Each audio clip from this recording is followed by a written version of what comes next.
Monsieur Gardou, bonjour. Je vais vous inviter à nous rejoindre. Et puis, je vais appeler Julien Roche et Marie-Thérèse Bonnotte. Et on va commencer. Je compte sur mes collègues proches. Si je dis des bêtises, faites-moi des grands gestes. Et je saurai.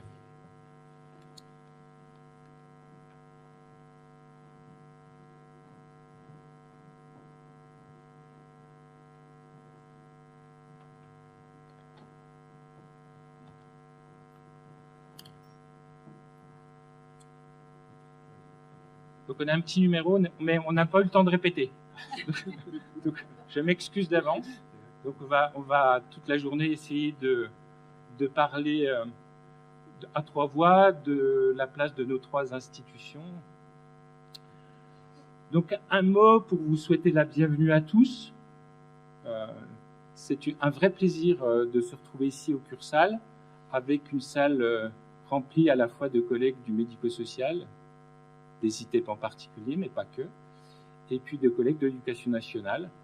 Je crois qu'on montre tous les jours notre capacité à travailler ensemble. Vous dire simplement, déjà vous souhaiter la bienvenue. Je crois qu'on a l'ensemble des ITEP de Franche-Comté, on a 2 ITEP bourguignons qui sont représentés et 2 ITEP alsaciens. Donc il me manque encore une. Alors, je ne sais pas où est Catherine Ponsard, si elle est déjà arrivée. Elle n'est pas arrivée encore.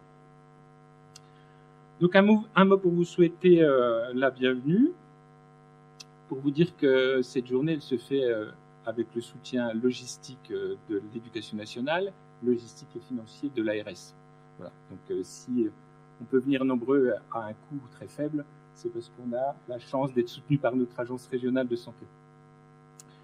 Donc dire qui est l'AIR pour les gens qui ne sauraient pas.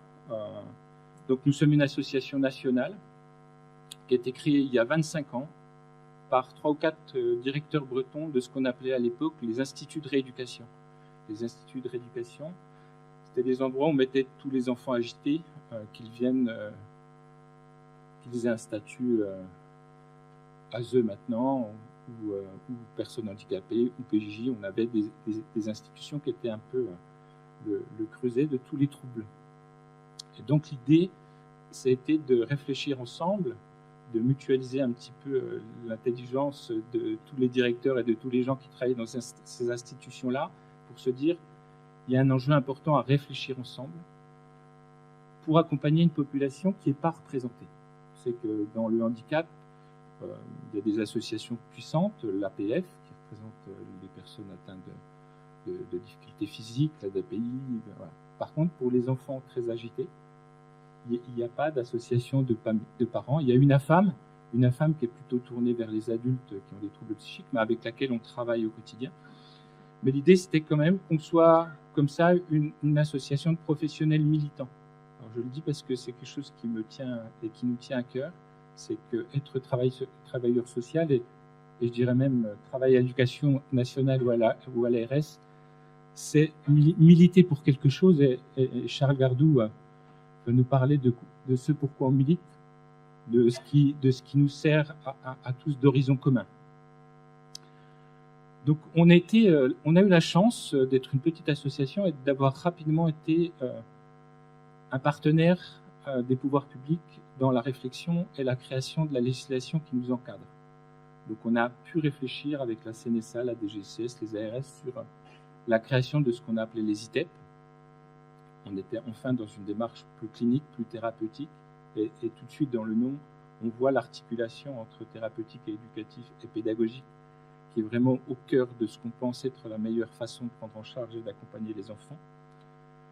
Une recherche clinique pour mieux définir qui sont ces gamins qu'on accompagne, et je pense que cette question de qui sont les gamins qu'on accompagne, elle est toujours d'actualité. Et puis, bien sûr, du travail avec des partenaires de l'éducation nationale, de la psychiatrie et aussi de la protection de l'enfance, puisque 40% des jeunes qu'on accompagne en moyenne ont des mesures de protection. Un des axes forts du travail de R, c'est de créer tous les ans des journées nationales. Aujourd'hui, on crée des journées nationales d'études et de recherche qui durent à peu près 3 jours sur des thèmes cliniques ou politiques et qui réunissent environ 900 à 1000 salariés du dispositif. On a une organisation par région, donc là, avec parfois des difficultés à caler exactement au schéma régional, puisqu'on a toujours plaisir, malgré qu'on soit Bourgogne-Franche-Comté, à travailler avec nos collègues alsaciens. Voilà. Il y a des proximités. Sur l'actualité, sur ce qui nous intéresse en ce moment et qui va concerner les ITEP de Bourgogne-Franche-Comté, c'est un projet de recherche pour lequel on a le soutien de 5 ARS, Bourgogne-Franche-Comté bien sûr, les Hauts-de-France, la Normandie, Île-de-France et Bretagne. Donc un projet de recherche mené par 5 professeurs de pédopsychiatrie attachés au CHU sur la question des troubles mentaux des jeunes présents en ITEP. L'idée est de réfléchir et de creuser la question des troubles mentaux des jeunes pour que le partenariat avec les services de psychiatrie s'appuie sur un diagnostic partagé. On voit bien que ce qui fait un peu défaut dans nos partenariats, c'est de se mettre d'accord sur quels sont, quand on parle de troubles psychiques, quelles sont la nature des troubles psychiques et comment on les accompagne. On voit bien qu'entre les gamins qu'on a toujours d'une main et ceux qui peuvent aller à l'école tout seuls, la nature des troubles est parfois différente et la nature de l'accompagnement aussi. Donc voilà, donc je sais déjà que certains ITEP franc-comtois ont déjà rempli les papiers pour participer à cette recherche. Moi, je souhaite que ce soit pratiquement tous les ITEP qui se joignent à nous. En tout cas, sur Besançon, la recherche sera pilotée par le professeur Nesloff, avec qui on travaille aussi depuis longtemps. Les journées nationales, dire que les prochaines journées nationales auront lieu en 2022 à Arcachon, joli coin. Donc, si vous avez les moyens de convaincre vos directeurs de vous y inscrire, le thème sera la question du temps. C'est comment la dimension du temps entre de façon importante dans l'accompagnement des jeunes. Des journées tout aussi intéressantes, mais moins lointaines, ce sera en 2023 à Nancy, sur un thème qui nous tient à cœur en ce moment, qui est la question de l'environnement capacitant. On voit bien qu'une partie des fonctions du travail social, c'est de travailler avec les gens et pour les gens, mais aussi de travailler, et on va le voir aujourd'hui, sur la question de l'environnement, sur la question de la société. Je crois qu'il y a un enjeu aussi politique, il faut le dire, au travail social. Notre assemblée générale s'est tenue mercredi dernier, où on a eu la chance d'accueillir le conseiller d'État Denis Piveteau, qui vient de rédiger un rapport experts, acteurs, ensemble pour une société qui change. Et je trouve que la semaine qui a commencé avec M. Piveteau et qui s'achève avec Charles Gardou va prendre du sens. En tout cas, il y a dans son rapport et dans vos écrits la même humanité qui transpire. Donc par contre, cette assemblée générale a vu l'élection de Florian Bertin, ici présent, tu peux te lever, administrateur, et de moi-même, donc je reste président de R encore pour une année. Le 1er juillet, c'est une autre date importante. Quand on parle de coopération, je parlais de la protection de l'enfance. On a monté une journée nationale avec 5 associations de la protection de l'enfance, l'ANMEX, le CNAEMO, le GEPSO et l'Association nationale des placements familiaux. L'idée de cette journée, au-delà de la réflexion clinique du matin, c'est de se dire qu'il serait temps qu'on passe des déclarations d'intention à des outils partagés d'accompagnement des jeunes les plus complexes. Donc cette journée du 1er juillet, il reste de la place. Voilà. Et c'est une journée qu'on va consacrer à une réflexion partagée. On espère la présence de la nouvelle secrétaire d'État. Maintenant, on l'espère. Voilà. J'en viens maintenant à ce qui nous occupe aujourd'hui. Vous parlez très rapidement, et après je laisserai la parole à mes collègues. Je ne sais pas si on peut dire collègues pour la RSA. Là, je m'emballe un peu. Nos chefs partenaires. On peut, je sais pas, je vais réfléchir à trouver un truc. Mais, voilà. Mais sur le terrain, c'est surtout des gens, et moi je suis très attaché, comme vous le savez, à ce qui fait lien entre nous. Je pense que ce qu'on propose aux enfants qui ne vont pas bien, c'est la qualité des liens qu'on a entre nous. Et vous verrez dans ma présentation, c'est aussi des liens entre des personnes. Donc l'histoire de nos coopérations avec l'éducation nationale, je pourrais dire, bon, Nadine Nass, alors quand on parle de partenariat, il y a des gens avec qui on est partenaire depuis plusieurs dizaines d'années. Donc voilà, j'ose pas le dire, mais il n'y a pas l'actrice, on est presque un vieux couple. J'avais dit que je ne ferais pas de blague, je ne peux pas m'en dépêcher, Nadine. Elle est pas... Donc l'une des premières journées régionales pour moi en tant que militant de R, alors qu'on venait de créer un ITEP en début des années 2000 dans un petit coin perdu de Belfort à Saint-Nicolas pour une poignée, une quinzaine de gamins, et pour lesquels, je crois, c'est une anecdote que je raconte, mais la première sortie qu'on a essayé de faire avec les éducateurs, on a mis 20 minutes à essayer de regrouper 10 gamins. On a été se promener, puis on a mis 40 minutes à essayer de les faire goûter. Voilà. C'était quand même des années de découverte où le fait d'appartenir au collectif de l'air nous a permis de survivre et de ne pas fermer l'établissement au bout de 3 mois. Donc, la première journée, elle s'est tenue ici, la journée régionale, c'était sur la loi de 2005, sur la question de la scolarité. J'étais dans la salle jeune cadre dynamique et Nadine nous expliquait les enjeux de la loi de 2005. Donc, je trouve ça sympa que, pas tout à fait 20 ans après, on se retrouve ici pour reparler de nos coopérations. Quelques années plus tard, une jeune équipe d'enseignants de Lauréat de Crotenay. Alors, Lauréat de Crotenay, c'est dans le fin fond du Jura. C'est loin. Voilà. Pour nous, c'est... Voilà. Quand on parle de Jura, je ne sais pas pourquoi, on dit toujours fin fond. Mais c'est une expression franc-comtoise. Faisait appel à l'air. C'est une des premières interpellations directes à l'AIRE. Parce que les relations avec les élèves qui avaient un peu des troubles du comportement aussi, qui se retrouvaient à l'internat de Lauréat, étaient un peu compliquées. Donc on a dit, banco, on y va. On va leur demander un peu d'argent et on y va avec quelqu'un qui est devenu un ami proche, qui est le docteur Regnault, qui ne peut pas être là parce qu'il a des problèmes de santé, mais qui aurait eu un grand plaisir à être là. Et puis on était discuté avec les enseignants de comment on fait quand on a envie de coller les gamins au mur, mais que le but du jeu, c'est de ne pas le faire. Et à partir du moment où on ne le fait pas, on commence à travailler à ce qu'on fait. Voilà. Je caricature un petit peu, mais c'était un peu ça. Et il se trouve que les deux enseignants à l'époque, c'était Julien Roche, qui est maintenant conseiller de la rectrice, et puis Antoine Dupré, qui maintenant travaille aussi au rectorat, avec qui on a préparé cette journée. Donc voilà, du lien, on en a. Lorsque j'étais en stage, première année à l'IMP Saint-Nicolas, c'était en 1989. Mon premier écrit portait sur l'intégration scolaire.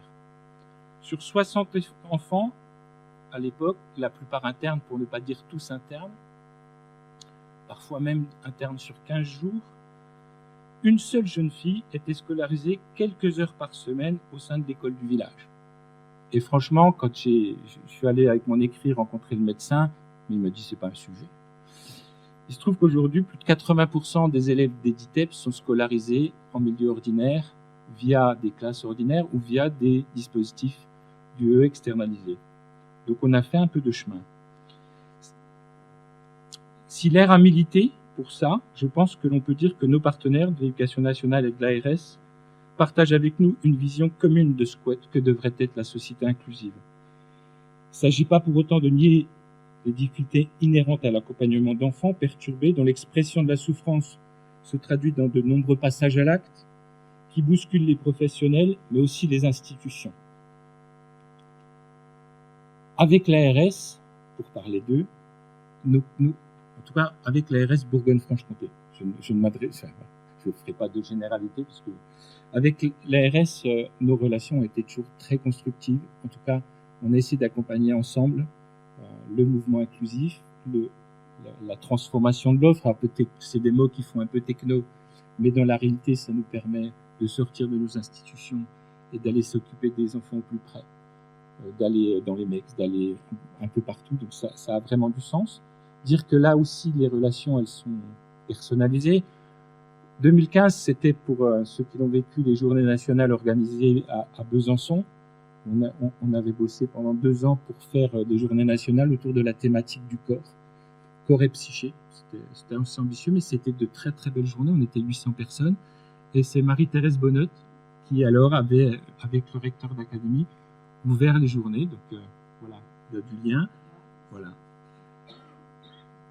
Et puis quand même l'histoire de la convention dispositif qui nous permet aujourd'hui de travailler dans un cadre institutionnel qui donne un cadre de travail à tout le monde, à la fois aux intervenants de l'ESITET, mais aussi aux collègues de la MDPH, aux collègues de l'Éducation nationale. Ça a été plusieurs mois de travail avec Audrey Pierre, plusieurs mois de travail à discuter. Alors c'était M. Marlier qui était CTASH à l'époque, de discuter phrase après phrase, virgule après virgule, avec des questions de tension, la question des effectifs contingentés, des SECPA, des ULIS. Voilà, on a fait tout ce travail qui nous permet aujourd'hui, et ça c'est important, de donner un cadre assez clair, même si bien sûr il faut toujours y revenir, mais assez clair, un cadre institutionnel, il faut le dire, moi c'est pas un gros mot. Hein. Le cadre institutionnel, ça m'a fait plaisir que Denis Pifto reprenne ça. Les salariés, les travailleurs sociaux, les collègues de l'Éducation nationale, on a besoin de cadres institutionnels pour ne pas institutionnaliser les gens. Mais l'un ne va pas sans l'autre. Voilà, avec une grande victoire qu'on n'a pas eu besoin de négocier, qui était pour nous le finesse unique, c'est-à-dire une simplification administrative que, encore aujourd'hui, en tant que président de R, je dois me battre pour obtenir dans d'autres régions. Donc on rencontre par exemple la DGCS encore une fois sur ces questions-là. C'était très très facile pour nous ici. Voilà pour mon introduction qui c'est un peu longue peut-être. Et je passe la parole à mes collègues pour la compléter.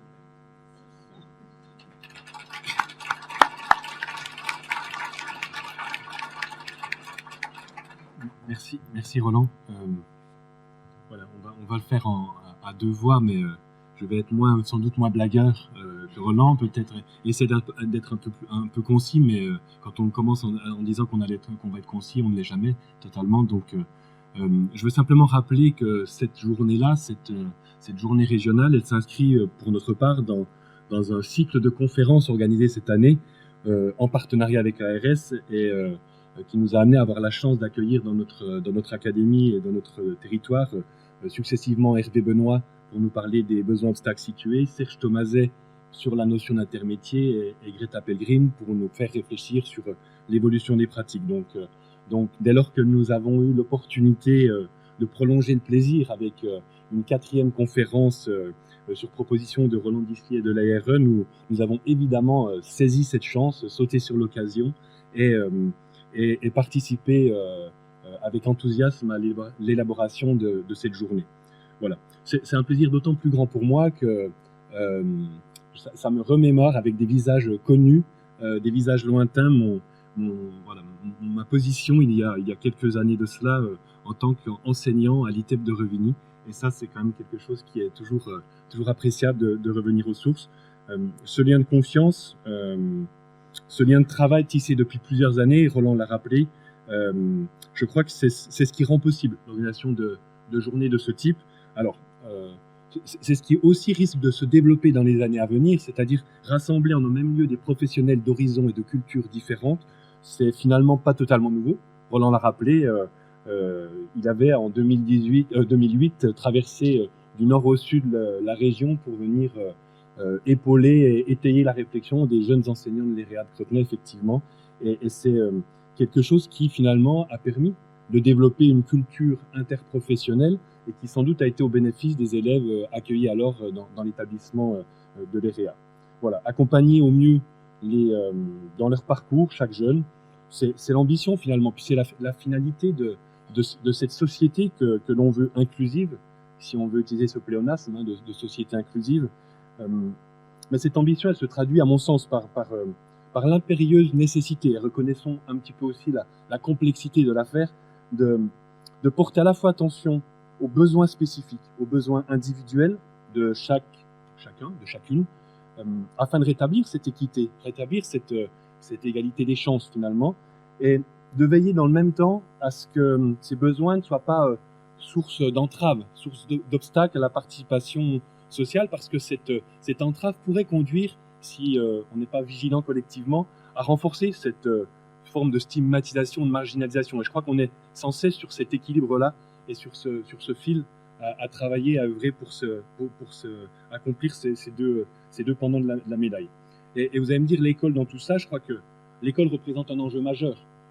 Alors souvent on y accorde énormément d'importance, mais en sens c'est à la fois un temps et un lieu de vie sociale, un temps et un lieu d'acquisition d'apprentissage, un temps et un lieu de construction identitaire et de construction avec et par les pairs. Donc je pense que c'est en cela que l'école peut être considérée comme un grand défi finalement, de réaliser l'école inclusive.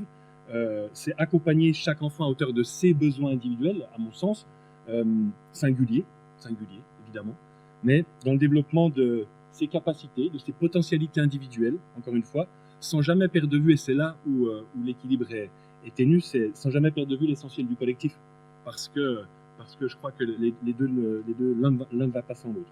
Alors pour relever ce défi, voilà, votre présence en atteste, il me semble que c'est ni aberrant ni absurde de reconnaître et de tenter de conjuguer nos forces, nos forces, nos actions de professionnels, alors de soins, médico-sociaux, de l'accompagnement, des enseignants, des familles, évidemment aussi. Alors en renonçant jamais ni à l'autonomie personnelle qu'on cherche et qu'on vise, ni aux objectifs d'une participation sociale, je l'ai dit, en renonçant à mon sens ni aux objectifs d'apprentissage, ni à ceux d'appartenance précieuse à ce collectif déjà évoqué. Faire cette école, l'école riche de tous ses élèves, de tous et de chacun de ses élèves, tous sans aucune distinction, code de l'éducation quand même, tous sans aucune distinction, il me semble que ça représente l'enjeu fondamental et il est de notre responsabilité, alors d'enseignants et de professionnels spécialisés, mais de notre responsabilité aussi de l'ensemble d'une communauté éducative et pédagogique. Voilà. Je reprendrai la parole juste après, je vais céder l'intermède pour Marie-Thérèse. Merci. Oui, donc effectivement, c'est à nouveau avec un grand plaisir, Monsieur Disley, que j'ouvre cette très belle journée de réflexion et de formation collective de l'AIRE. Donc, je souhaite tout d'abord vous remercier pour votre présence, les personnes effectivement en présentiel, mais aussi les nombreuses personnes qui nous suivent en distanciel.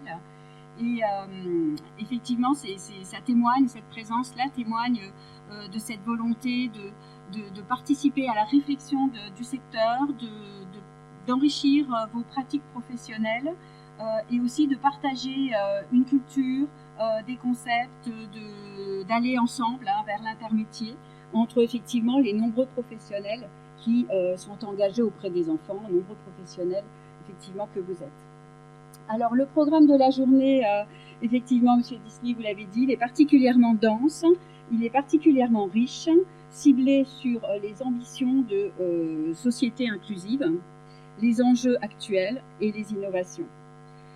Donc je tiens à dire que les innovations sont régulières sur le secteur médico-social. C'est un secteur très riche et vous le savez, vous êtes à l'origine de ces nouvelles propositions, de ces innovations.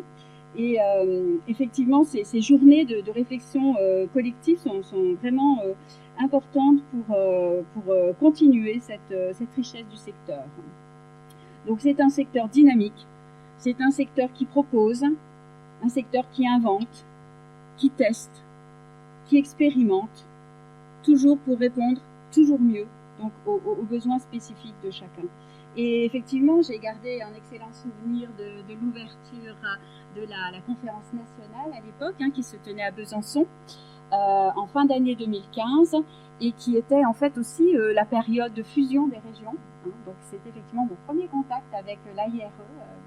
Disley, avec vous-même. Et effectivement, c'était de grandes journées qui traitaient aussi d'ailleurs du concept d'innovation, puisqu'à l'époque, il traitait de ce qu'on appelait à l'époque l'expérimentation, c'est-à-dire l'expérimentation du dispositif, du fonctionnement en dispositif intégré. Et nous savons tous ici le devenir national de ce qui était une expérimentation et qui a été largement diffusé, reconnu, appliqué, réglementé, et tout cela effectivement grâce au soutien énergique de l'AIRE et de M. Disley, bien sûr, dans la région. Donc, tout cela pour dire qu'effectivement, ces réflexions collectives, toutes ces propositions, ces innovations sont fondamentales pour l'évolution du secteur. Je tiens à dire effectivement que la convention a été signée avec les multiples partenaires en décembre 2019 et que ces multiples partenaires, MDPH, CEPAM, CAF, Éducation nationale, ARS et bien sûr l'ensemble des DITEP, les 12 gestionnaires de la région, l'ensemble des gestionnaires ont fait évoluer ensuite leurs outils, leurs pratiques et nous avons, bien sûr, fait évoluer nos différents outils pour s'adapter aussi à l'accompagnement de ces dispositifs. Et bien sûr, les équipes des DITEP, bien sûr, ont vraiment réinventé leurs pratiques professionnelles pour accompagner au mieux dans le cadre de réponses plus souples, plus modulaires, évolutives, et les jeunes pour des parcours fluides. Donc on est vraiment dans un secteur qui se réinvente régulièrement et c'est ce qui fait aussi toute la richesse de ce secteur. Donc une souplesse de réponse aussi sur bien sûr les modalités de scolarisation et parce que bien sûr la scolarisation, comme l'a rappelé Julien Roche, de tous les enfants dès le plus jeune âge, c'est une priorité nationale. Donc bien sûr nous travaillons extrêmement bien ensemble dans la confiance, dans la coopération et c'est important pour avancer et proposer les meilleures réponses. Donc actuellement, effectivement, on est dans un phénomène de transformation de l'offre, comme vous le savez, toujours vers un accompagnement en milieu ordinaire, donc au sein du système éducatif, pour les enfants, au milieu de leurs pairs. Et au cours de ces dernières années, vraiment l'orientation a été mise sur le développement extrêmement conséquent des CESAD, toujours pour cette société, cette réponse en termes de société inclusive. Le fonctionnement en dispositif, bien sûr, sur tous les DITEP, et maintenant qui évolue sur l'ensemble des IME, pour des réponses toujours au plus près des besoins, et puis également un mouvement extrêmement fort d'externalisation des unités d'enseignement vers effectivement le milieu ordinaire au sein des écoles, des collèges, des lycées, des CFA comme nous le verrons, et puis plus particulièrement les dispositifs spécifiques pour les jeunes autistes avec les unités maternelles et élémentaires, et prochainement un dispositif d'autorégulation dans la région. Je vais reprendre la parole, mais je vais essayer de raccourcir un peu, parce que je sais pas vous, moi je suis très impatient d'écouter Monsieur Gardou. Donc simplement, je vais raccourcir et puis on aura l'occasion d'évoquer cet après-midi et de voir des professionnels expliciter les dispositifs mis en œuvre. Donc je pense que voilà, en guise de conclusion pour moi, je laisserai conclure Madame Bonnotte. Développer une culture commune collective. C'est l'essence, parce que ce qui se joue à l'école, mais tout le monde le sait bien, ça va bien au-delà de ce qui se joue dans la seule salle de classe. Et il serait quand même illusoire de penser qu'on peut réaliser cette école inclusive, cette scolarisation inclusive seule, sans l'appui, l'expertise et la reconnaissance, le respect des compétences mutuelles et réciproques de tous les professionnels. Donc voilà, simplement, nous espérons que cette journée de l'ARE, qui est ouverte au plus grand nombre, en apporte sinon la preuve, en tout cas l'illustration marquante et qu'elle nous permette d'apprécier. Avant, quand j'étais formateur, j'utilisais beaucoup le terme d'appréhender quand on allait auprès des équipes, parce que l'appréhension pouvait être à double sens. Et puis, finalement, j'ai un petit peu modifié mon vocabulaire et je préfère le terme d'apprécier. Apprécier dans son sens d'observation, d'analyse, de compréhension et d'action, mais aussi apprécier au sens d'estimer et estimer l'altérité, estimer les élèves dans leur singularité pour qu'ils s'épanouissent, alors bien sûr dans le contexte scolaire et bien sûr au-delà, en rappelant quand même que cette ambition, et on peut le réaffirmer s'il en était besoin, que ces élèves partagent toutes et tous cette capacité d'apprendre et de progresser. Ça va mieux en 10 ans.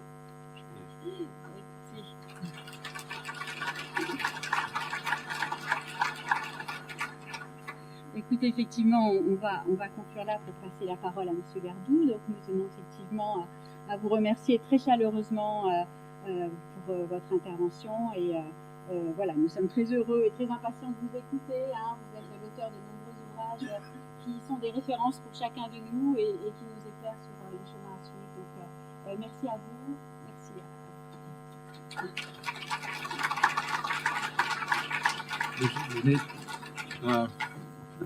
Comme je fais partie des anciens, il se trouve que l'AIR et Charles Gardou ont un peu de rencontres communes, des rencontres que je ponctuerai autour de trois de vos ouvrages.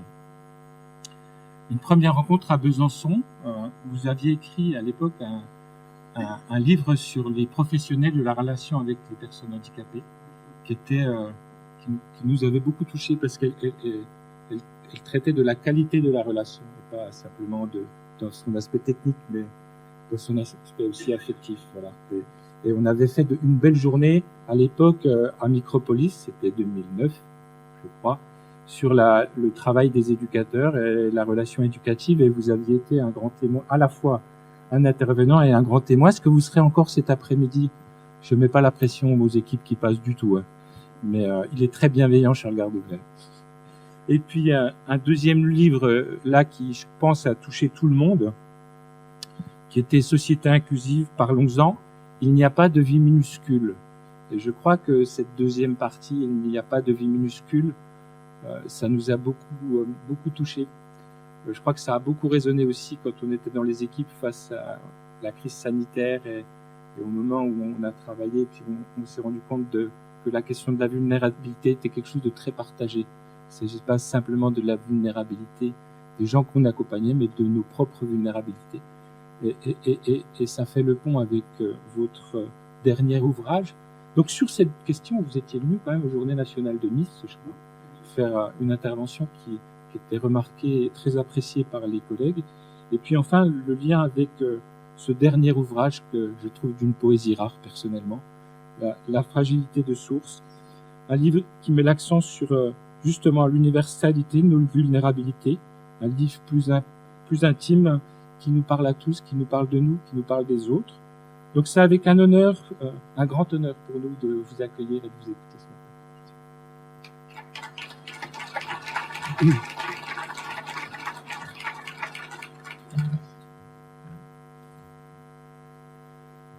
Merci infiniment de vos mots. Merci de la confiance aussi que vous me témoignez en m'invitant à donner cette conférence, Monsieur Disly. Merci Laurence Bernard, merci aux responsables de l'éducation nationale et de l'ARS et de tout secteur de l'honneur que vous me faites. Et merci à vous toutes et tous de votre présence.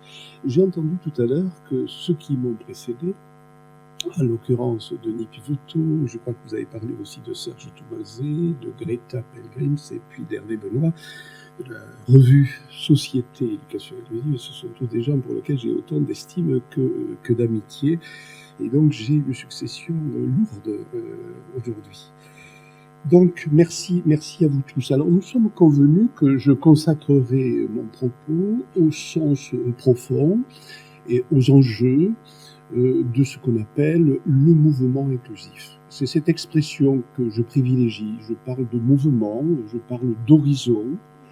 Je n'aime pas le mot virage inclusif, ce qui rend un peu une continuité de pensée.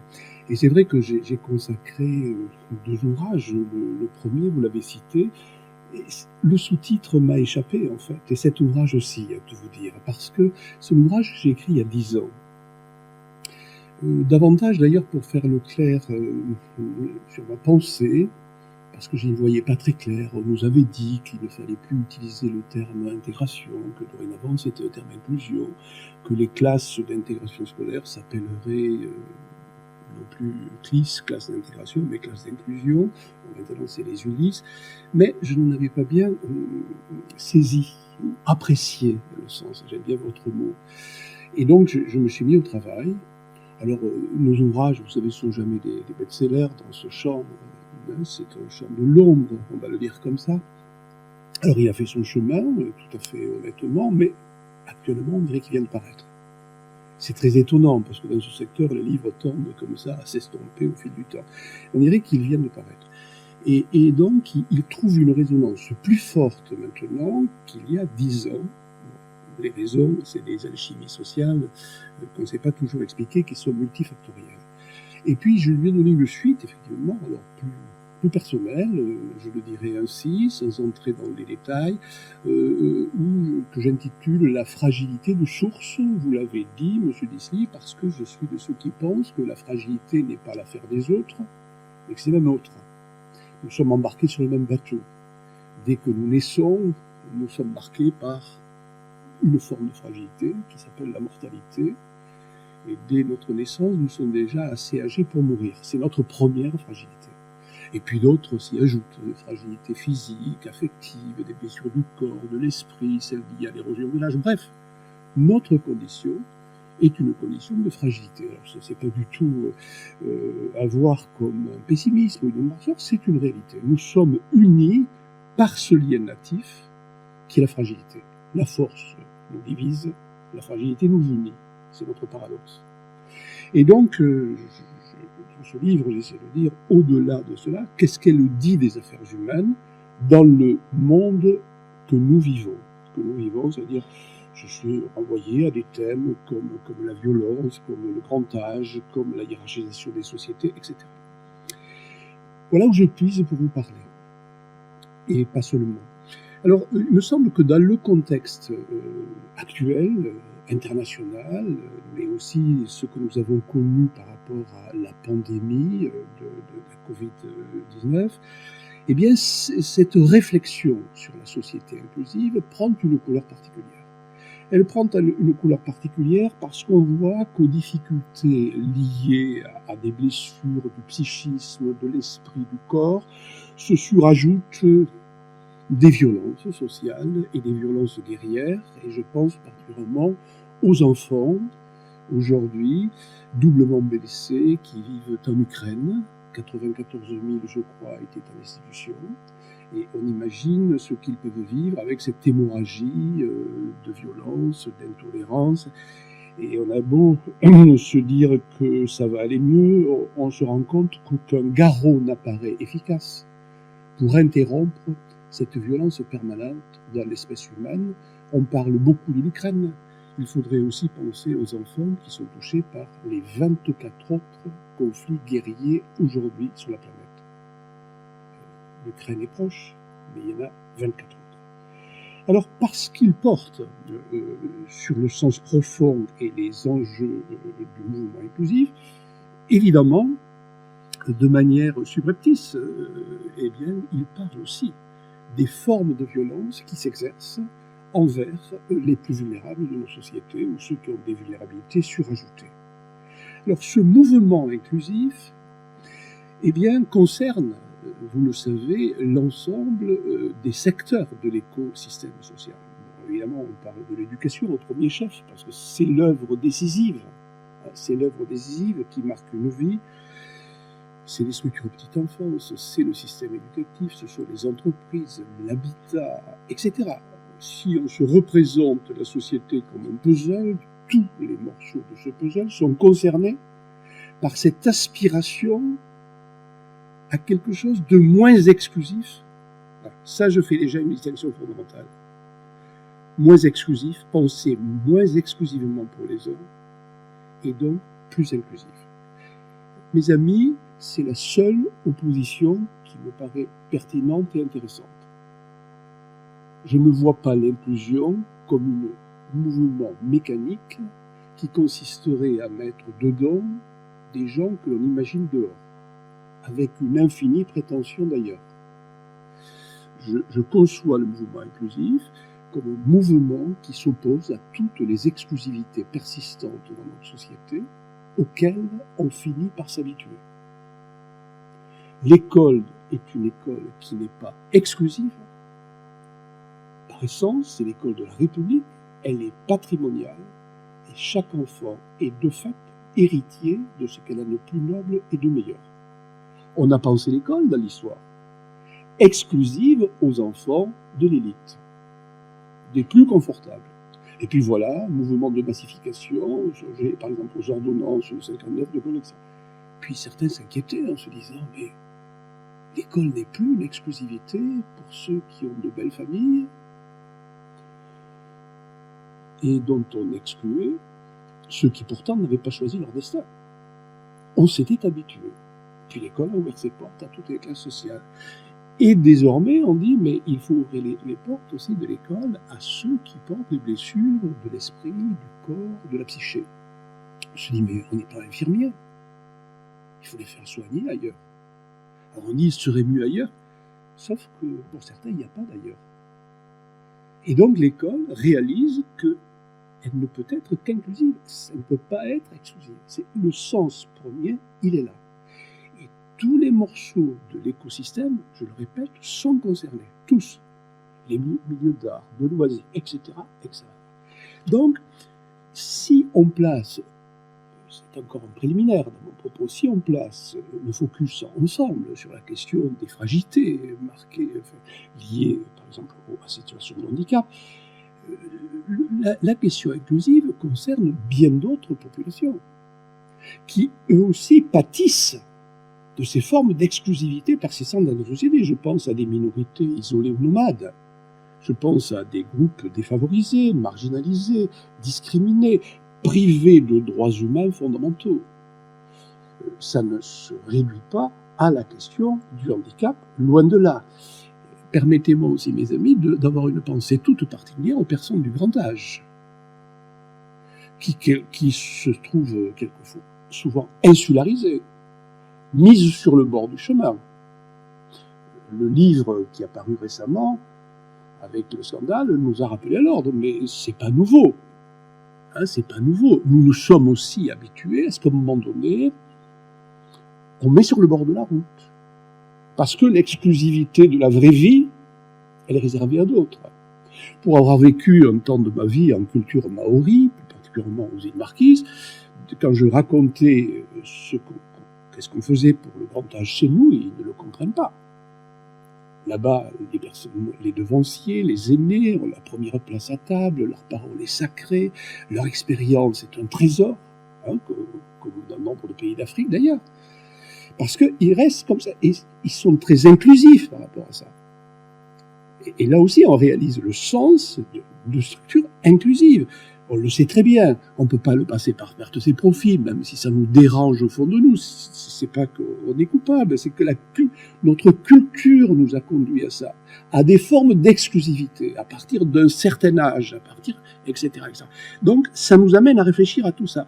Le mouvement inclusif n'est intéressant que si on va dans ce fond des choses. Si on passe au large, on ne peut pas avancer.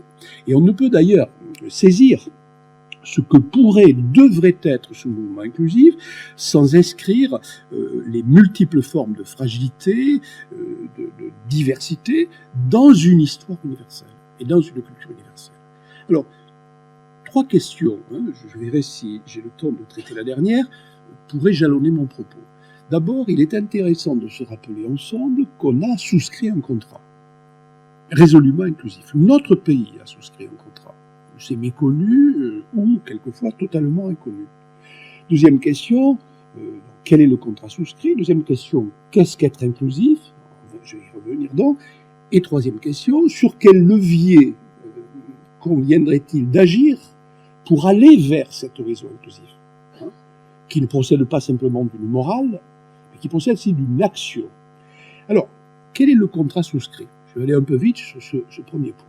Je pense que vous êtes tout à fait informés que notre pays a signé une convention internationale, adoptée par l'Assemblée générale de l'ONU, sur les droits des personnes en situation de handicap. Vous êtes au courant de ça. Cette convention véhicule une optique résolument inclusive, avec des idées de participation, de citoyenneté, d'accessibilité. Et elle a plusieurs particularités, je vous les rappelle. Premièrement, elle fait partie des 9 principaux traités des droits humains. Vous en connaissez d'autres, notamment le traité des droits de l'enfant, des droits des femmes, etc. Donc, c'est important. Deuxième particularité, ce sont les personnes directement touchées, qui, au travers de leur organisation représentative venant des 5 continents en l'occurrence, ont influé sur cette convention. C'est-à-dire qu'on a reconnu les experts de l'intérieur. Quand je dis experts de l'intérieur, c'est-à-dire les gens qui vivent eux-mêmes ces situations. Vous savez très bien que penser n'est pas vivre. Et qu'on occulte trop souvent les personnes qui sont experts, au premier sens du terme, experts tous en latin, ça veut dire faire l'épreuve de, faire l'expérience d'eux. Donc ce sont ces personnes qui ont décisivement contribué à l'élaboration de la Convention. Ça lui donne une couleur particulière. Troisième caractéristique, ce n'est pas une convention que l'on signe de manière simplement intentionnelle. C'est un instrument juridiquement contraignant. C'est-à-dire qu'elle a primauté sur le droit. C'est ça que ça veut dire. D'où la délégation française qui a été auditionnée, si ma mémoire est bonne, en août dernier par le comité dédié de l'ONU, qui a tout à fait la possibilité de venir s'informer sur l'effectivité de la mise en œuvre. Que s'est-il passé?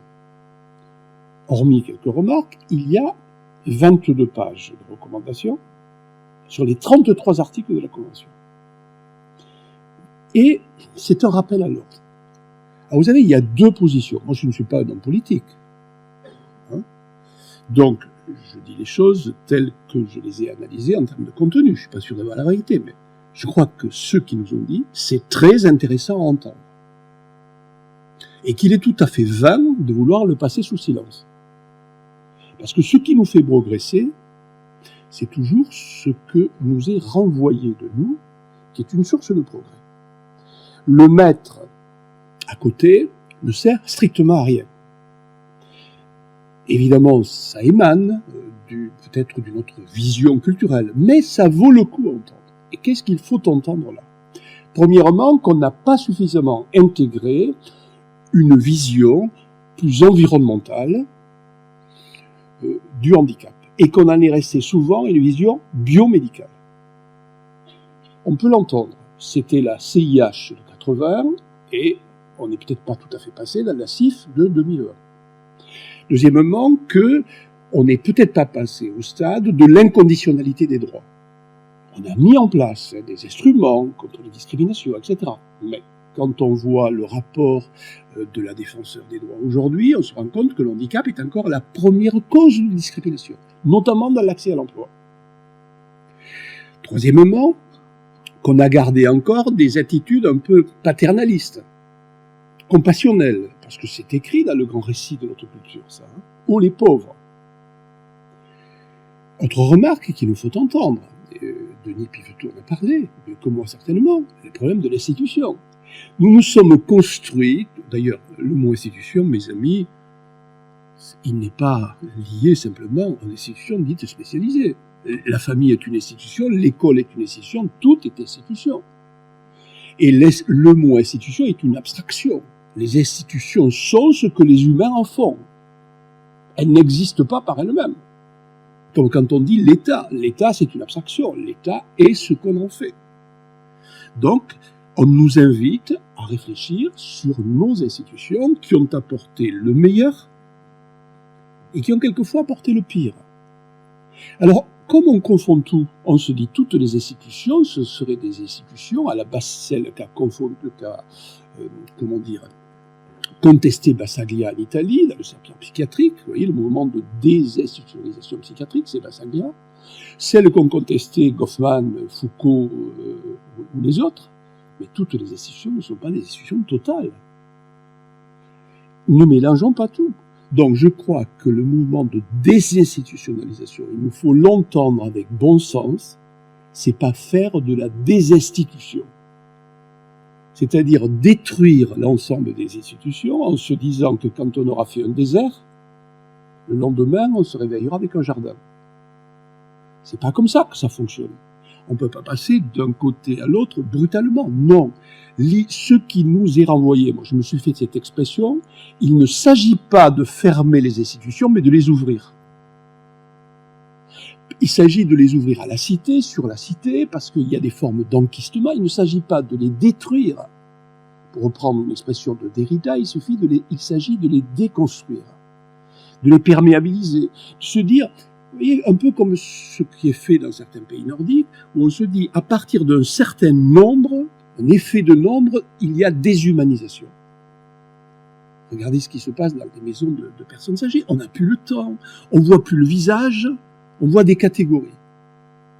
Donc, redonner un visage humain. Et moi, je n'aime pas le mot institution. J'aime le mot maison. Des maisons. avec une âme. Il y a des institutions tellement importantes en nombre qu'elles n'ont plus d'âme. Et où on y vit, mais où on n'y existe plus. C'est celle-là qu'il faut rénover. Donc, quand on dit le mieux, c'est par exemple pour des personnes en difficulté, c'est à la maison. C'est chez eux, à leur domicile familial. Vous croyez que ça manque pas singulièrement de bon sens? De quelle famille parle-t-on? Parle-t-on d'une famille confortable, qui est capable d'accompagner son enfant de manière harmonieuse, ou parle-t-on d'une famille déchirée, socio-économiquement à terre? Donc, à mes yeux, pas de brutalité dans la pensée, tout ça est très nuancé, et donc c'est comme ça qu'il nous faut entendre ceux qui nous invitent à réfléchir après l'audition. C'est cela qu'il faut entendre. Et donc, avec un certain recul, ce qui souvent a manqué dans l'analyse. L'article 19 de cette convention est particulièrement engageant, c'est vrai, parce qu'il nous dit ceci: les États parties signataires et ratificateurs, nous on a signé dès 2007, on a ratifié début 2010, veillent à ce que les personnes disposent de la pleine possibilité de choisir, écoutez bien, leur lieu de résidence avec et où elles veulent vivre, et qu'elles ne soient pas obligées de vivre dans un milieu de vie particulier. Voilà. Donc c'est très engageant. C'est très engageant. Les articles sur l'éducation le sont aussi. Donc, on est entré, avec cette convention, on a signé pour une vision anthropologique, politique, qui est le socle d'une société inclusive et qui, aujourd'hui, figure dans notre priorité. Donc, que doit-on faire? Ensemble, c'est mettre en œuvre une législation à la hauteur, des politiques publiques, des pratiques en conformité avec un modèle fondé tout simplement sur les droits de l'homme. Les droits de l'homme. Il ne peut plus y avoir aujourd'hui de parents, mes amis, qui s'excusent en permanence de déranger l'école de la République parce que leur enfant, avec ses difficultés, serait susceptible de la perturber. Ce n'est plus possible qu'on fasse vivre ça à des parents. Je me souviens d'un échange où une maman s'est levée en disant « Je ne cesserai de remercier l'école qui a bien voulu prendre mon enfant en inclusion ». Je lui ai répondu ceci. D'abord, l'expression « prendre en inclusion » est une très mauvaise expression. Scolariser, ça suffit pour votre enfant. Ça n'a pas de sens de dire il y a des enfants scolarisés et d'autres en inclusion scolaire. Ça n'a pas de sens. Scolariser suffit. Et deuxièmement, nous avons tous des merci à nous dire les uns les autres, aux autres, mais pas vous plus que les autres. Parce qu'à la culpabilité d'avoir donné naissance, d'accompagner un enfant en situation de handicap, on ajoute celle d'être un poids pour les autres, et notamment pour l'école. Les amis, c'est ce que je dis là, c'est concret. C'est concret. Ne rajoutons pas la double peine à des vies déjà compliquées et redisons que tout ça, c'est de l'ordre du patrimoine commun. Donc, je ne sais pas, malgré ce contrat souscrit par notre pays, qui interroge tous les secteurs, si on a pris conscience des enjeux humains, éthiques, économiques, politiques, car il s'agit plus que d'une affaire de structure, il s'agit d'une affaire de culture.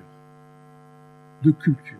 Nous sommes inscrits dans une culture, nous en sommes héritiers, elle nous a façonnés, où on a du mal à se départir d'un certain nombre de conceptions qui encore adhèrent fortement à nous.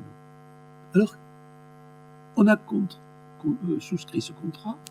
Qu'est-ce qu'être inclusif ? En réalité, je le présente ainsi, l'adjectif inclusif, ça a été dit par un collègue tout à l'heure, l'expression société inclusive est un pléonasme. C'est vrai.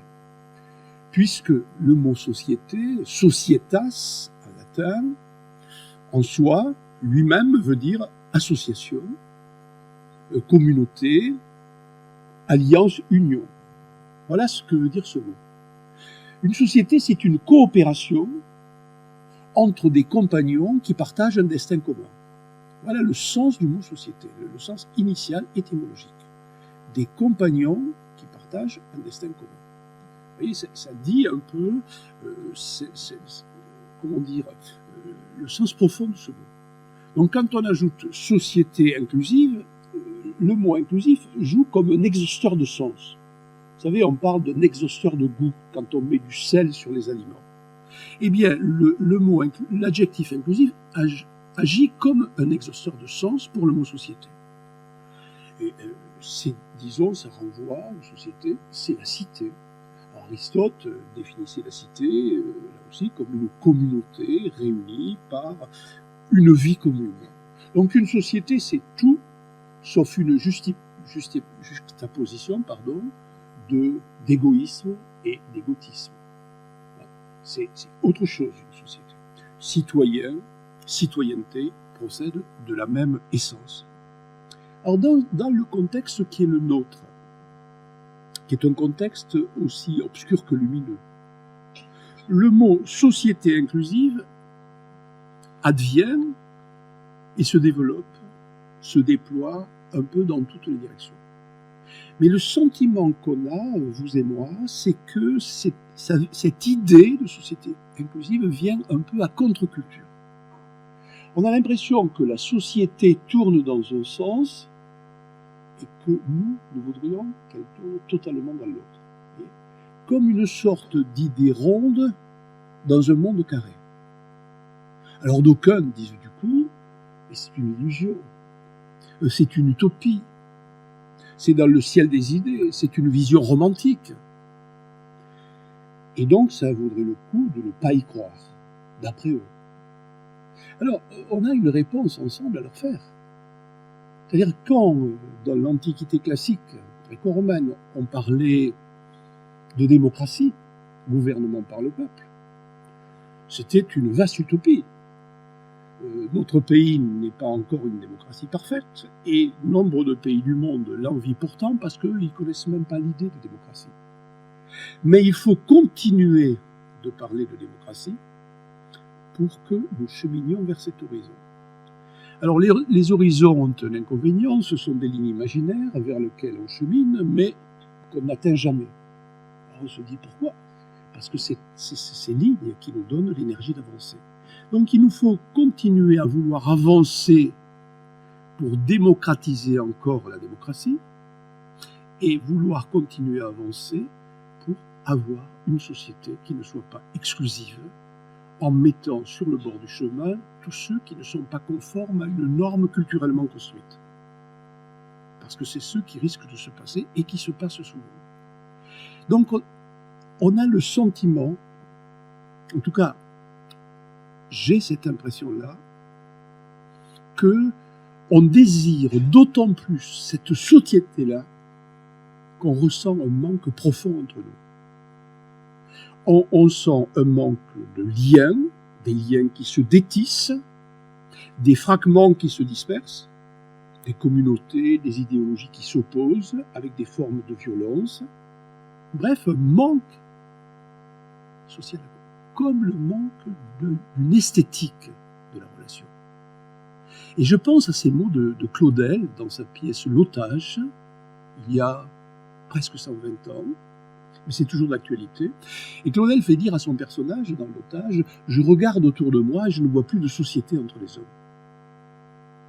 Je regarde autour de moi, je ne vois plus de société entre les hommes. Alors, ce sentiment qu'il faut refaire société, c'est ça. C'est ça le cœur du mouvement inclusif. Refaire société et refaire monde. Alors, dans un temps, effectivement, très contradictoire, parce que notre temps prône l'égalité, et en même temps hiérarchise les vies, à partir de la norme, de leur âge, je ne sais quoi encore. On voit bien, d'où le sous-titre, que j'aurais volontiers mis en titre d'ailleurs, si l'éditeur l'avait accepté. Il n'y a pas de vie minuscule parce qu'il n'y a pas de vie majuscule, comme il n'y a pas de culture minuscule et de culture majuscule, pour reprendre ce qu'avait dit Lévi-Strauss dans Tristotropique. Alors, c'est un temps encore ambigu où naît cette idée de société inclusive, où elle se développe, parce que c'est un temps de progrès scientifique sans précédent dans le domaine de la vie, de l'univers, de la connaissance de soi. Mais constate-t-on qu'en dépit d'un espoir séculaire de réduction des inégalités, eh bien aujourd'hui, des îlots de confort côtoient des océans d'empêchement. Et d'ailleurs, l'expression populaire le dit, mais on a l'impression qu'on n'habite pas la même planète. C'est très... Vous voyez, cette expression, j'ai l'impression qu'on n'habite pas la même planète, elle est puissante. Elle est puissante, on partage la même terre pourtant. Et les conditions de vie sont si différentes qu'il y a séparation. On parle abondamment d'accompagnement, vous voyez, le terme ne fait florès aussi. Mais si on sait non pas simplement les entendre, mais les écouter, nombre de personnes vivent avec un sentiment de délaissement aujourd'hui. Et la société bruisse de leur silence. Bruisse de leur silence, avec des sentiments, comme disait Robert Castel, le sociologue, de désaffiliation. Alors c'est un temps aussi désarmant, parce qu'il se veut indépendant d'esprit, mais il est assujetti à des normes souveraines qui sont mises en scène à grand bruit. Si vous voulez, cette idée de on finit par omettre que l'humanité, c'est une infinité de singularités. C'est pas lisse l'humanité, ce sont des aspérités. C'est ça la définition de l'humanité. Alors, vous voyez, mes amis, quand on dit des enfants différents, des personnes différentes, ça n'a pas de sens en soi. Parce que nous le sommes tous différents. Dans cette salle, jusqu'au moment où on sera cloné, on n'est que des gens différents. Et donc, il y a une manière d'attribuer la différence à certaines personnes qui portent une blessure particulière. Alors on dit combien il y a d'enfants différents dans cette classe. Combien tu as d'enfants différents en inclusion scolaire. Vous voyez, dans le même mouvement, on aspire finalement à dire nous sommes les mêmes. Nous avons un droit d'enfance. Nous avons des espérances pour nos vies et en même temps, nous utilisons des termes qui séparent de manière permanente.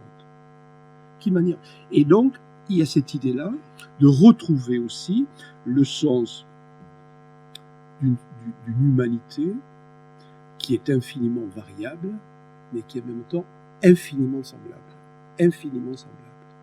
Faute de quoi on ne peut pas faire vie commune. Alors, dans ce contexte-là, qui est traversé de mouvements divergents, de dissensions, je ne fais que quelques questions, je ne développe pas plus avant, eh bien voilà que se développe cette notion de société inclusive, et comme je l'ai dit, dans tous les secteurs. Nous souhaiterions ensemble une cité inclusive. Et donc, c'est une question politique, au sens premier du terme. Au sens aristotélicien du terme. Politique, parce qu'elle concerne la vie de la communauté humaine, parce qu'elle concerne la vie de la société. Et elle concerne donc tout un chacun. Ce qui est regrettable, c'est que quand on parle aujourd'hui de société inclusive, seuls les secteurs comme le vôtre, médico-social, etc., se sont intéressés. Les autres disent, mais ça ne me concerne pas. Et si c'est une question première, c'est pas simplement pour une population qui circule sur le trottoir où on ne va pas, mais c'est au centre de la vie humaine. Or, le mot qu'on utilise le plus fréquemment, ça je le regrette, c'est le mot inclusion. Ce mot inclusion me déplaît, c'est pas important, vous allez dire, je vous dis pourquoi il me déplaît. Et pourquoi je ne l'utilise pas, dans sa forme nominale. Parce qu'étymologiquement, l'inclusion renvoie à l'enfermement, à l'occlusion et à la réclusion. Vous observez ces usages dans divers champs, que ce soit l'odontologie, on parle par exemple d'une inclusion dentaire quand une dent est prise dans la mâchoire osseuse qu'il convient de la désincarcérer. On parle d'une inclusion en métallurgie quand il y a une impureté dans le métal ou l'alliage. On parle d'inclusion dans la verrerie quand il y a une impureté dans le verre. On parle d'inclusion en obstétrique quand il y a une inclusion fétale. Et donc, c'est la définition, quand on a versé d'un terme à un autre, on dit ne dites plus intégration, dites inclusion, on n'a pas réfléchi à son sens profond. Or, il se trouve que les mots guident l'action, qu'on le veuille ou non. Donc, on a intérêt à harmoniser notre langage. Le mot intégration voulait dire un élément est extérieur à un système, il est incorporé, intégré. Et dans l'inclusion, c'est l'élément est extérieur, includere, il est mis dans le système, auquel il n'appartient pas, et qui plus est, il est susceptible d'en perturber le fonctionnement. Voilà ce que veut dire inclusion. Un élément extérieur est mis dans un système dont il est susceptible de perturber le fonctionnement. Or, on nous a dit au départ, c'est pas pareil l'intégration et l'inclusion. Dans l'intégration, c'est l'élément qui doit s'adapter, et dans l'inclusion, c'est le système qui s'adapte à l'élément. Il n'en est rien sur le plan du sens. Il n'en est rien. Mais je ne crois pas, je crois qu'on s'est précipité, je ne crois pas qu'il y ait là une volonté stricto sensu d'enfermement en utilisant ce mot. Je ne crois pas du tout, pas du tout. Donc je ne suis pas dans le jugement de valeur. Ce que je constate, c'est le sens du mot. Et je crois qu'il est intéressant de l'abandonner progressivement et de le remplacer systématiquement par sa forme adjective. Et la forme adjective qui est assez simple à utiliser, que dit habitat inclusif, qui est sans cesse une piqûre de rappel. L'école, elle est inclusive, sous-entendu, elle ne peut pas être exclusive. Le sport, les milieux de sport, idem. Les milieux de art, idem. L'habitat, idem. Et chaque fois, parce qu'on a, mes amis, besoin de cette piqûre de rappel aujourd'hui, dans le contexte qui est le nôtre, où on a tendance à des précarés, à des préséances, où chacun pour soi. Et redire chaque fois que tout ce qui compose la société n'est pas de l'ordre de l'exclusif, c'est intéressant. En revanche, dire qu'on fait de l'inclusion, c'est pas intéressant du tout. Pas intéressant du tout parce qu'il y a une distorsion philosophique. Je vous la livre. Quand nous sommes advenus au monde, et quand tout être humain advient au monde, par naissance même, il fait partie de la maison commune. Par naissance même. Parce que fille ou fils, sa naissance lui donne une appartenance. Il est dedans par naissance. Est-ce qu'on est d'accord avec ça? Il procède de la tradition biologique culturelle.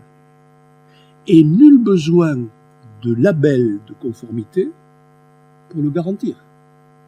C'est ainsi. Il est dedans. Or, quand on dit faire de l'inclusion, on donne à penser, essayons de nous mettre à la place de ceux qui vivent les situations. On donne à penser à des personnes qu'ils ont une extériorité de nature. Et que nous, qui nous croyons à peu près bien conformés, nous sommes un peu les vigiles, les gardiens du temple, et nous disent je te mets en inclusion ou je refuse ton inclusion. Mais c'est ça qui fonctionne. Ça entretient une idée d'entre-soi des mondes sociaux. Nous appartenons de fait, par naissance, à la maison commune qui s'appelle société. Donc il s'agit moins de faire de l'inclusion que de ne pas faire de l'expropriation et de ne pas déshériter. C'est ce mouvement qu'il faut se dire, mais comment cette maison, elle peut devenir habitable pour tous. Mes amis, vous savez très bien qu'on peut être mis dans une maison, dans un lieu, et se sentir exilé à l'intérieur. Moi, je veux bien qu'on ne parle d'inclusion que par statistique.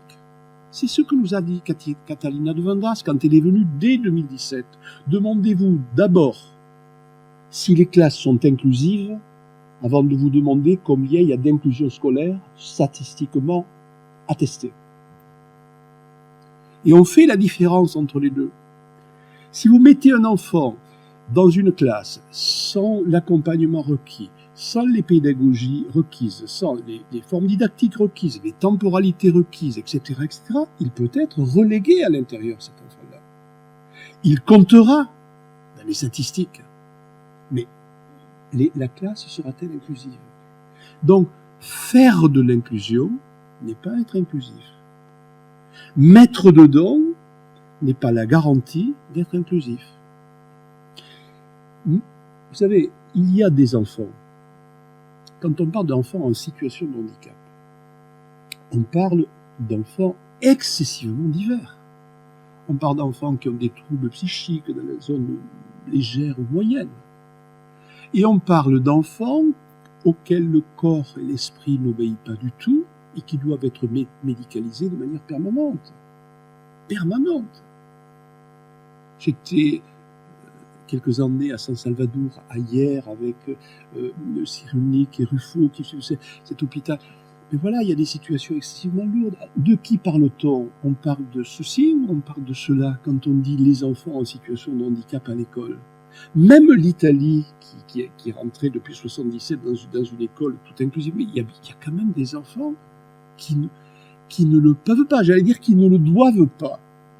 Parce que l'exil à l'intérieur serait pire que le placement. Voilà. Vous voyez, est-ce que, et je me le dis à moi, je le dis tout haut, est-ce qu'en ce moment, il n'y a pas une part de bon sens qui nous échappe?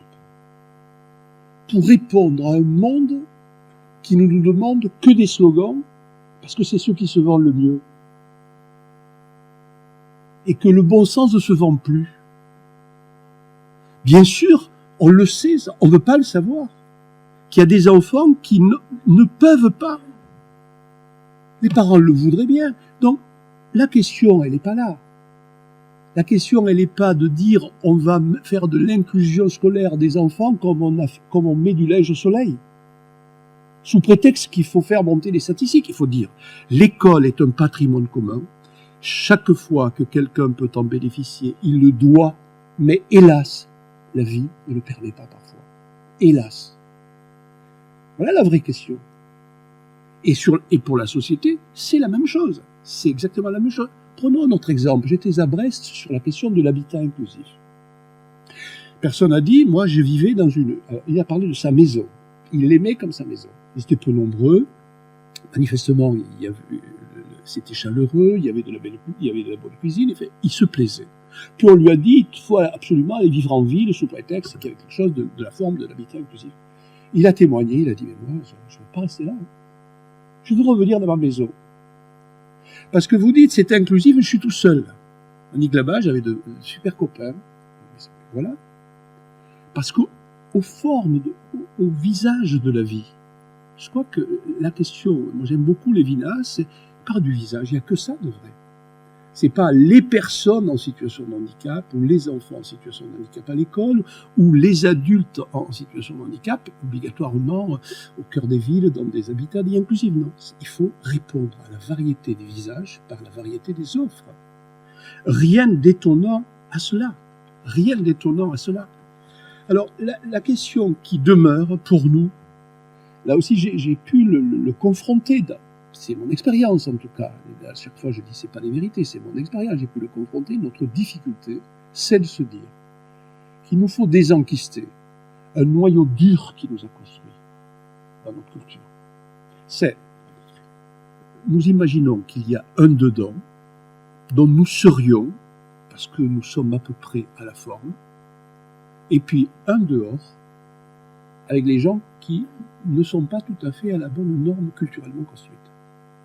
Et que ceux qui se pensent dedans sont chargés de dire aux autres, entre, je te mets dedans, ou je ne te mets pas dedans. Et j'ai parlé de vigile ou de gardien du temple.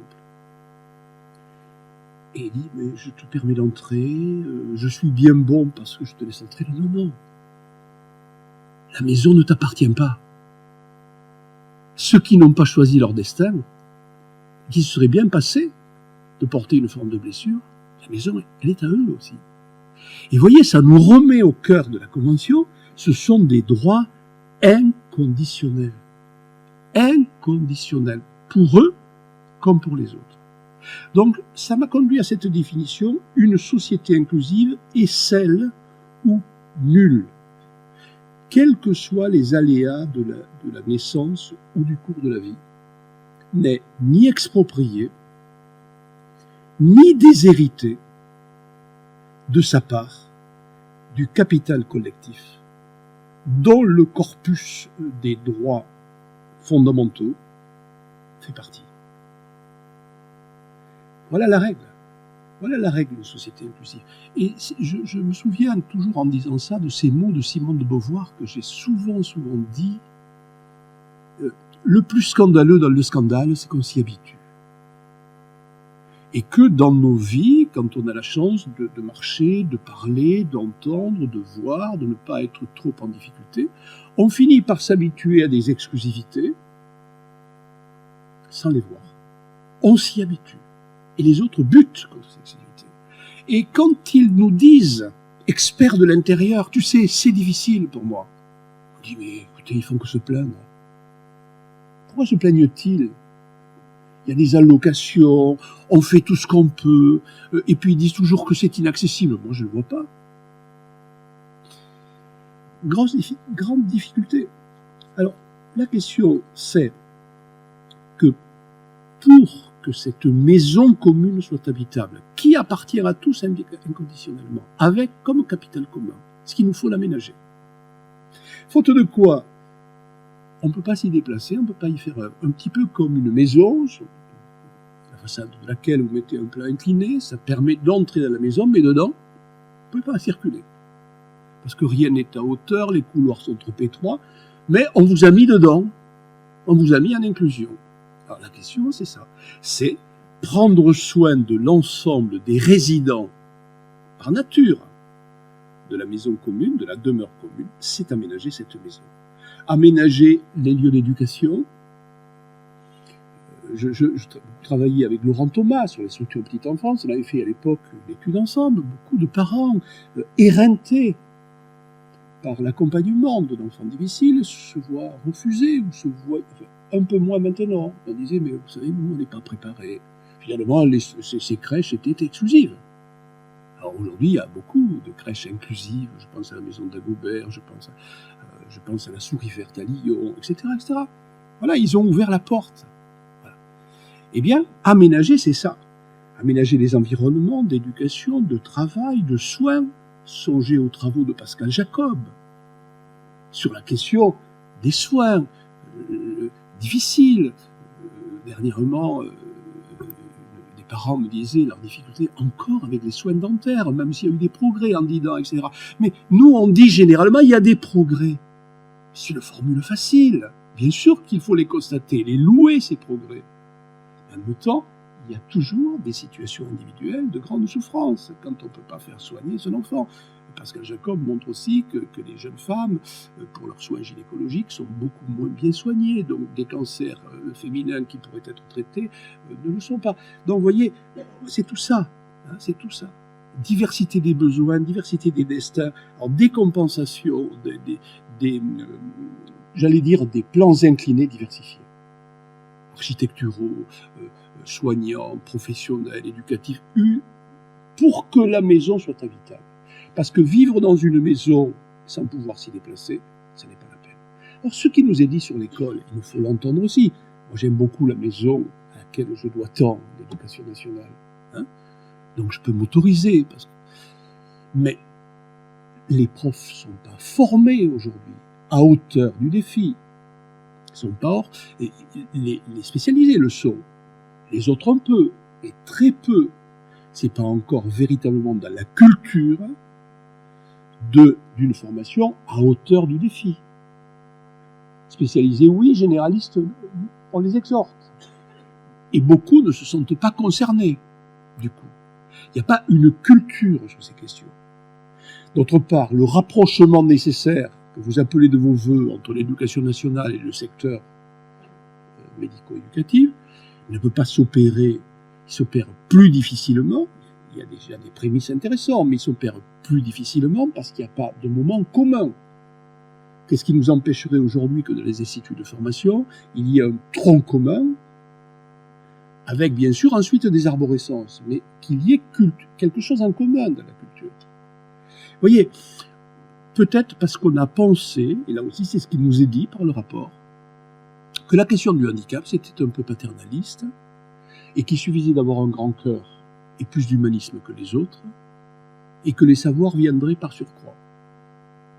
Et on l'a dit dans toutes les professions, y compris les professions médicales. Donc, on ne s'est pas véritablement départi de conception ancienne. Alors, je termine là, parce que je vois que le temps s'écoule, et je m'arrête, si vous avez souhaité que je m'interrompe à écart, je vais le faire, c'est que ce qui est premier, c'est ça. Je le reprends en feedback. C'est le primum movens. Prendre conscience, conscientiser, aurait dit Paulo Freire, que notre société et tout ce qui la compose n'est pas un coffre-fort dont quelques élus détiendraient le code pour profiter de ce qu'elle contient comme une exclusivité. La règle, elle est là. Et c'est ça qui fait sens. Rappeler que tout ça, c'est de l'ordre de patrimoine commun. Structure petite enfance, espace citoyen, école, travail, art, culture, accès au savoir. Mais que ce patrimoine commun ne peut être partagé comme il le doit et comme il le faut qu'à condition de travailler le contexte. Faute de quoi, certains ne pourront pas en jouir à leur propre mesure. Et ça renvoie aux aménagements. Mais je le redis, c'est tout différent d'un mouvement dogmatique et mécaniste, il est dehors, je le mets dedans. Et en plus, c'est teinté d'égalitarisme. C'est-à-dire penser que quand on est au même endroit et au même moment on est à égalité, c'est particulièrement erroné. Particulièrement erroné. Ça ne peut pas l'être davantage. Au contraire, ça creuse les inégalités. Ce qu'il nous faut faire dans une société inclusive, c'est faire de l'équité. C'est-à-dire diversifier l'offre pour tenter de rétablir de l'égalité. C'est tout autre chose. C'est ça, être équitable.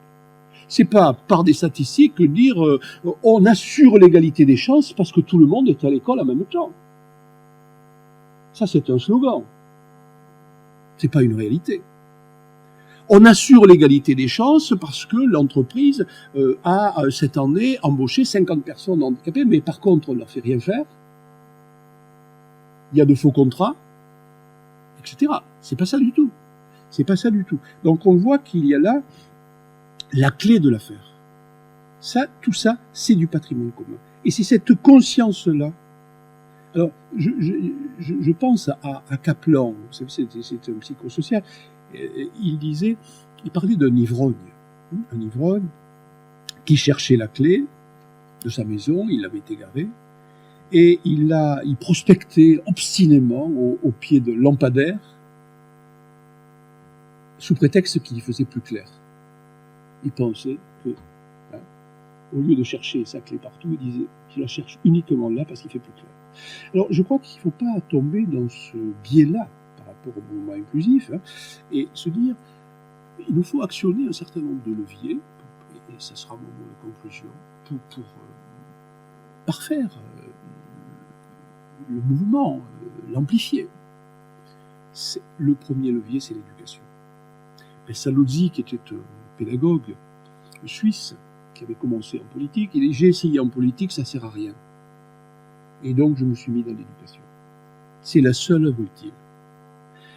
Ce qui est frustrant avec ce levier, c'est que ce que nous mettrons en place maintenant, résolument, ne donnera des fruits que bien plus tard, et qu'à l'échelle d'une vie humaine, ceux qui travaillent la terre ne sont pas souvent ceux qui moissonnent les fruits, parce que c'est sur du temps long. Mais l'éducation est indispensable. On ne peut pas penser que des enfants tenus éloignés de cette réalité humaine dans des lieux aseptisés deviendront par miracle perméables à une société qui intègre et qui comprend la diversité et les fragilités qui habitent. C'est la première œuvre utile. Chaque savoir établi sur ces questions trouve dans l'éducation sa voie privilégiée. Deuxième levier de transformation d'une société, c'est la formation des professionnels, quel que soit le secteur. Quel que soit le secteur. Alors, là aussi, je le répète, tous les secteurs sont concernés, parce qu'il y a beaucoup de désarroi. Les gens disent, mais moi, je voudrais bien, mais je connais rien, je parlais d'adaptation de poste, de rythme, voilà, les gens sont perdus. Je pense qu'il ne faut pas simplement jouer sur la formation continue, qui est un palliatif, mais il nous faudrait travailler sur une matrice formative dans l'ensemble des professions, qui ferait partie de la formation initiale, et qui apporterait quelques fondamentaux. On ne peut pas tout savoir, bien sûr, mais quelques fondamentaux sur ces questions.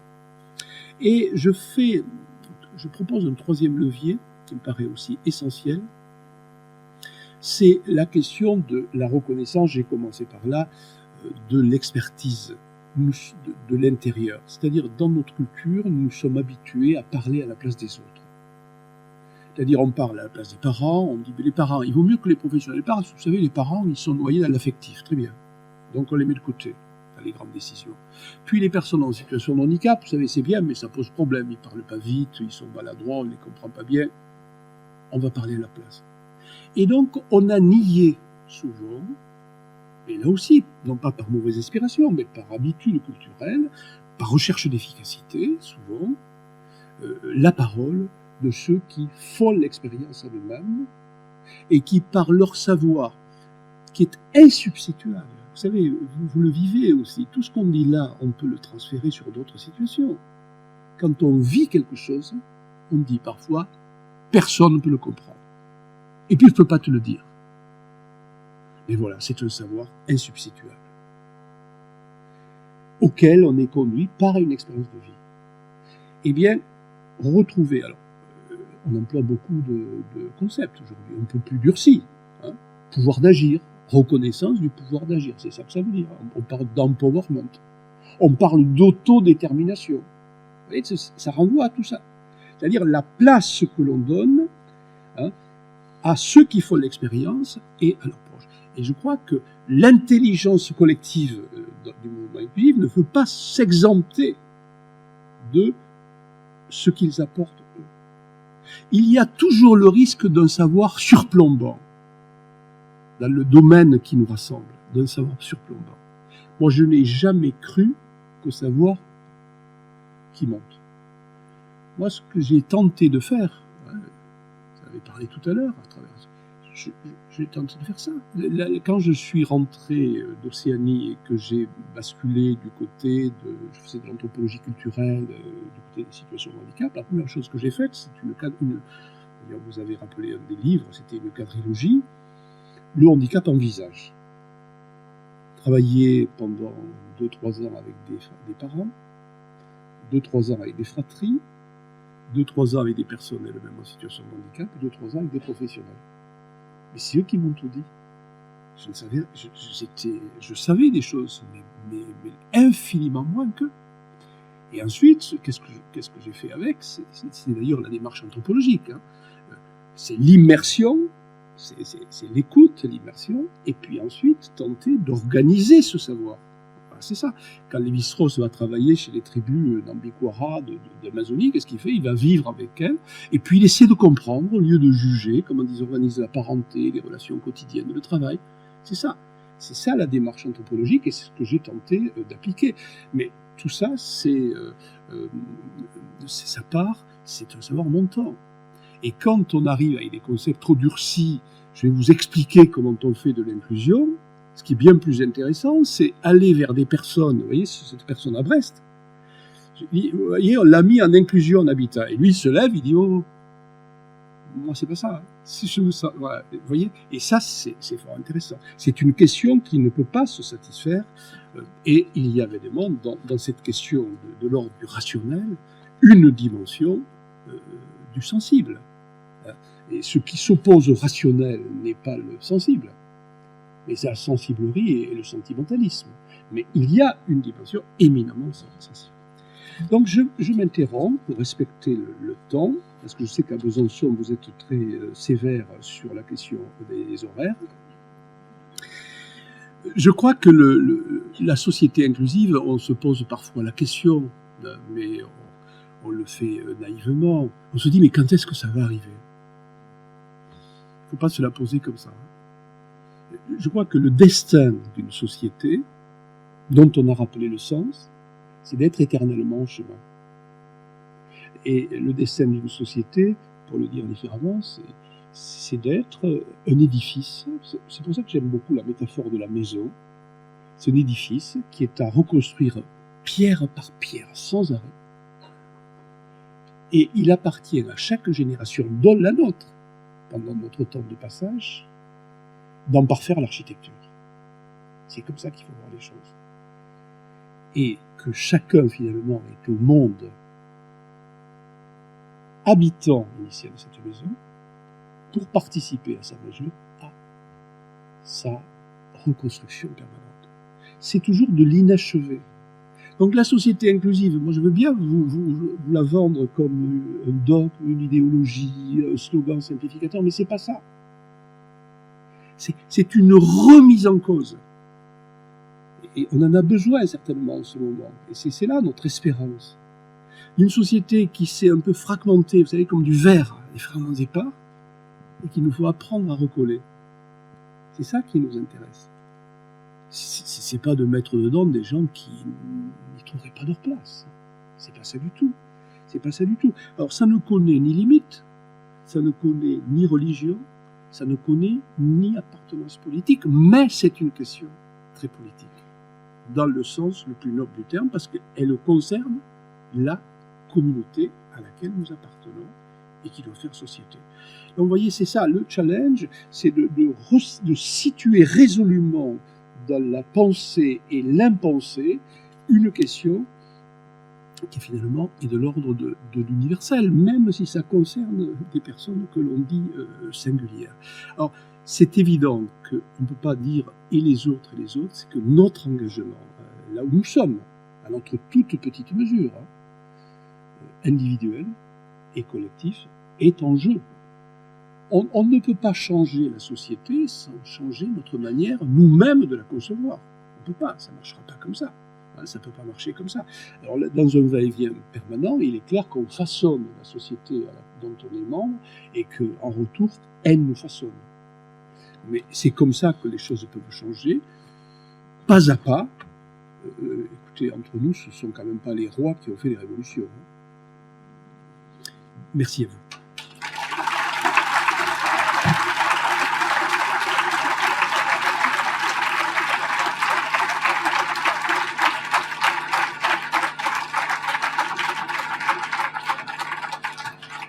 Merci beaucoup de vos encouragements. Merci infiniment. Vous voulez que je me mette avec vous ? Oui, à ce moment-là, je vais demander peut-être à Julien. Pour répondre, je reste là. Alors, pour mes collègues qui interviennent sur le pôle maternel, préparez-vous pour dans un quart d'heure. Voilà. Sachant qu'on a la chance que Charles Gardot ait accepté d'être notre grand témoin, donc on lui donnera la parole après chacune de nos présentations. Donc on pourra continuer, mais peut-être si vous avez des questions.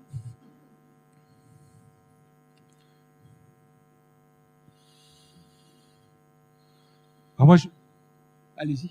J'aime bien parce que je trouve que avoir écouté Denis Pifteau il y a 2 jours et vous entendre là nous redire que le métier de travailleurs sociaux a une dimension politique importante et que notre métier, c'est d'accompagner les gens, mais aussi d'agir sur l'environnement et d'être des acteurs militants, c'est quelque chose, voilà, qui peut-être, dans une période un peu complexe, peut redonner du sens. On traverse une crise peut-être compliquée de recrutement. Voilà. Je pense que la profession se renouvelle difficilement. Je pense que les mesures salariales ne nous ont pas aidés. Vous savez, je vais vous dire, j'accompagne depuis... Le temps s'enfuit si vite qu'il doit avoir quelque chose à se reprocher. 30 ans peut-être. Un institut qui accueille donc des enfants gravement touchés de manière psychique et motrice. Et notamment pendant la période pénible de la pandémie. Dans mon dernier ouvrage, je fais un hommage qui n'est pas un hommage politique ou coquet, mais j'ai une profonde gratitude pour ces personnels, pour ce qu'ils ont fait, pour des familles désemparées, dans des conditions excessivement difficiles, et dans une période qui était pour le moins, pouvait être vécue comme une profonde injustice pour eux, par rapport au Ségur de la santé, et par rapport ensuite à des décisions qui ont opposé les catégories à l'intérieur même des maisons.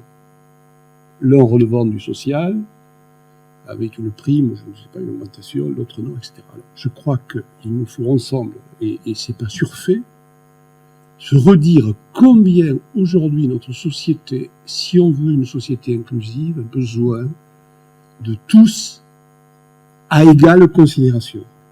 À égale considération. Et c'est pas l'image qui a été donnée dans le contexte qui a été vécu. Alors, nul n'est responsable du contexte pandémique. Mais ensuite, s'agissant de la reconnaissance des professions, il va falloir, et ça nous a été dit aussi par l'ONU, mettre nos actes à hauteur de nos ambitions. Parce que, écoutez les amis, moi je veux bien qu'on passe beaucoup de temps à se dire on l'a fait, on l'a fait, on l'a fait, ou on le fera. À un moment donné, les choses sont avérées. Aujourd'hui, les AESH vivent des conditions très précaires pour des enfants qui ont des grandes fragilités et qui auraient besoin d'une stabilité. Contrats précaires, turnover, incertitude, déficience salariale, etc. Nombre d'établissements aujourd'hui dont vous parlez ont du mal à recruter. Cette profession a été dirigée. J'étais dernièrement dans des instituts de formation, mais oui, il y a un déficit aujourd'hui fort. Alors, il faut qu'on arrive à des situations de crise pour dire on va faire quelque chose. Mais il y a longtemps que ça se dessine. Ce sont des professions qui n'ont pas été considérées à la hauteur de ce que l'on demandait. Et beaucoup de personnes... Moi, j'ai eu la chance d'être prof à la fac. C'est très gratifiant. Vous faites un cours, et puis tout le monde vous écoute, tout le monde est autonome, et en plus, vous avez plus de reconnaissance sociale. Les personnes qui travaillent, et je pense à l'institut que j'accompagne, ont peu de gratification en retour, parce que nous, ils réussissent leur master, leur doctorat, on se dit, s'ils réussissent, c'est grâce à moi. Vous voyez, on peut avoir cette tendance-là, j'essaie de ne pas l'avoir, mais c'est gratifiant. Hein. Là, il n'y a pas cette gratification en retour. Or, on a plombé ces professions par rapport à une déconsidération. Donc, il est bien qu'aujourd'hui, c'est pour ça que je leur dis merci. Pour ce qu'ils ont fait, parce que les parents ont besoin de cet étayage. Beaucoup de parents, c'est un étayage dont on ne mesure pas l'importance quand on n'est pas concerné, que cet étayage des professionnels est essentiel. Combien de parents auraient craqué? Et il y a eu des situations très dramatiques pendant la Covid, parce que et les nuits et les jours étaient impossibles à vivre.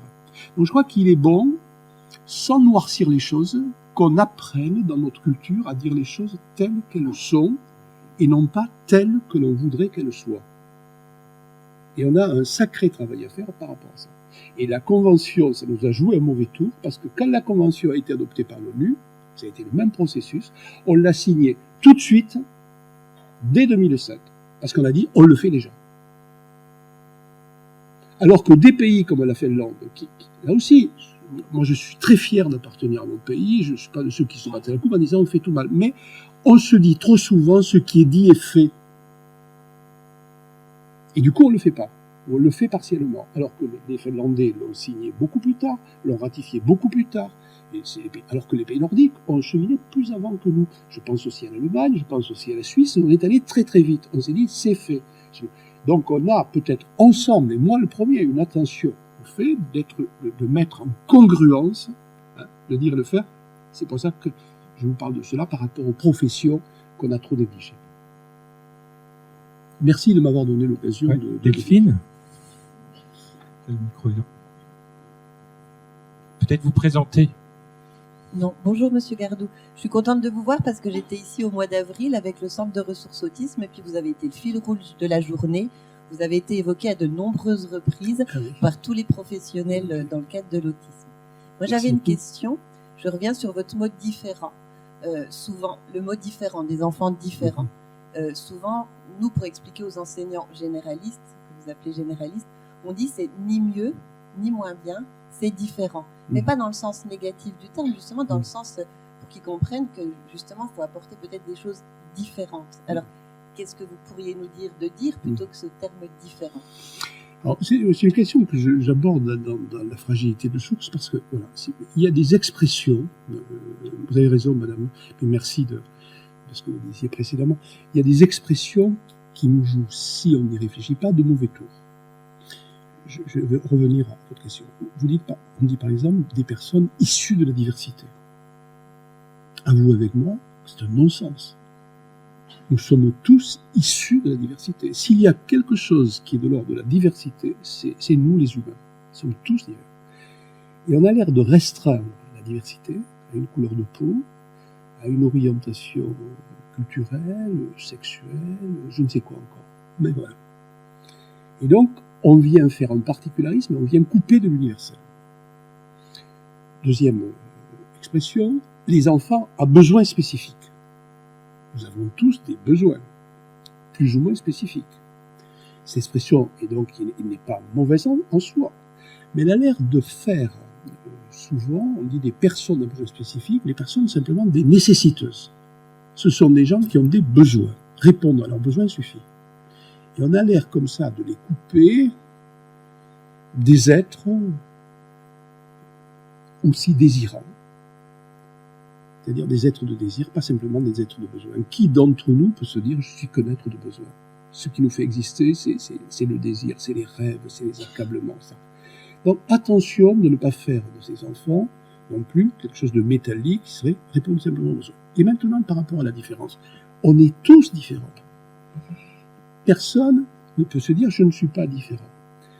En revanche, l'emploi auquel je faisais référence, quand on dit « combien tu as d'enfants différents », le mot « différent » contient aussi faire une différence et faire une soustraction.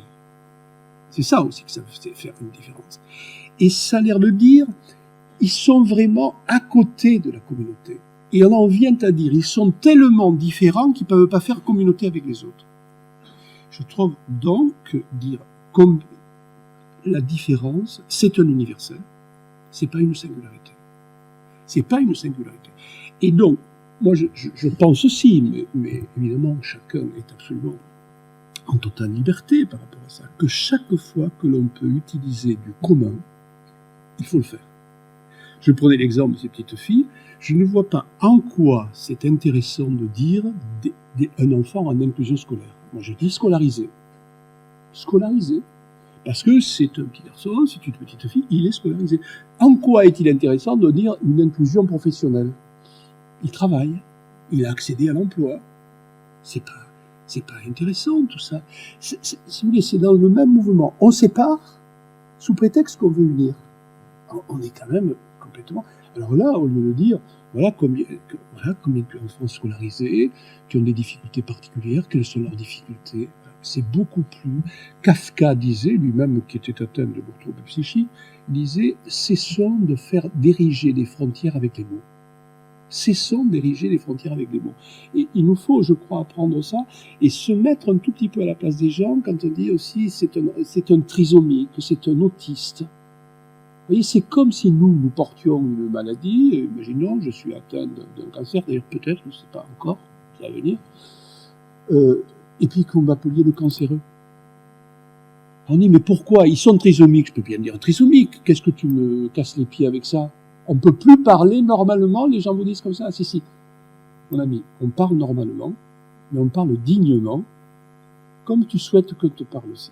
Donc ne désigne pas quelqu'un par sa maladie, en l'occurrence la trisomie, ou j'ai un syndrome, j'ai un trisomique dans ma classe. Non, c'est un petit garçon, il a un prénom, et ensuite il se trouve qu'il a un chromosome surnuméraire.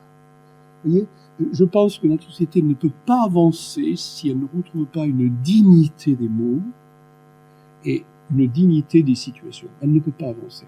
Donc le mot différence, je ne suis pas contre, à condition qu'on le considère comme universel et qu'on ne le considère pas comme une soustraction. Parce que quand on l'emploie comme ça, c'est souvent de l'ordre de la soustraction. Et je sais que vous avez besoin de pause maintenant. On va prendre... En fait, on va pas prendre de pause parce qu'on va s'arrêter à midi. Ah, excusez-moi, j'avais dit une bêtise.